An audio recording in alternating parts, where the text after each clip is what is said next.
So on behalf of Impact Ventures and JP Morgan Chase, welcome to the 2025 Inclusive Capital Summit. A summit is a meeting, right? And you guys are all supposed to gather this brain trust and try to find out ways to empower people.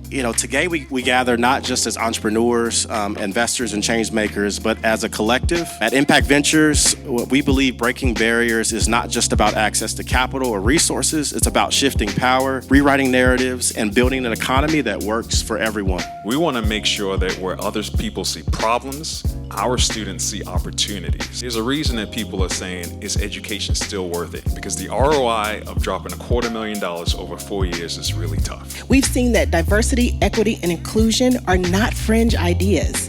They are core to American capitalism. The reality is 50% of venture capital dollars that have been allocated this year have been allocated to less than a dozen companies. What made you shift from a founder to a CEO where you're like, I need to put some systems in place? So I think along the way, you get these sort of people that come and say, you should do this, and you follow that path, and then you see it pop, and now that was my little taste. I'm like, oh my God, I've got to get my stuff together. It is my absolute great honor to introduce this year's Trailblazer. This year's award goes to Mr. Noe Inohosa Jr. No matter how successful you think you are, stay humble. Get up every morning and see how you're going to change this world. We are recognizing that the experiences that people have had will impact how they engage in our systems. And if we can build our systems to account for the entire person, it will set them up better for success and it will be more inclusive. Who carries the most risk in a blended capital stack? Yes. Well, number one, the developer.